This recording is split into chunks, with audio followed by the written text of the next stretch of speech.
Gandhi park பகுதியில் உள்ள ஸ்ரீ சக்தி சமயபுரம் மாரியம்மன் திருக்கோவில் 34வது ஆண்டு சித்ரா பௌர்ணமி விழா நிகழ்ச்சி ஒரு பகுதியாக நடைபெற்ற திருவிளக்கு பூஜை.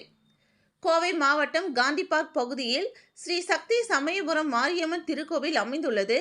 இத்திருக்கோவிலின் 34வது ஆண்டு சித்ரா பௌர்ணமி விழா நடைபெற்றது.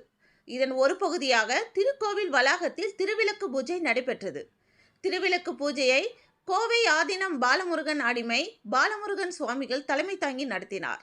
இதில் இந்த பகுதியை சேர்ந்த பெண்கள், குழந்தைகள் பலர் கலந்து கொண்டு சிறப்பு திருவிளக்கு பூஜையில் பங்கேற்றனர். முன்னதாக திருக்கோவில் சித்ரா பௌர்ணமி விழாவில் பொன்னையராஜாபுரம் பகுதியில் இருந்து பால்குடம் எடுத்து வரும் நிகழ்ச்சி நடைபெற்றது. பின்னர் கணபதி ஹோமத்துடன் கூடிய மகா அபிஷேகமும் நடைபெற்று அலங்கார தீபாராதனை நிகழ்ச்சி நடைபெற்றது.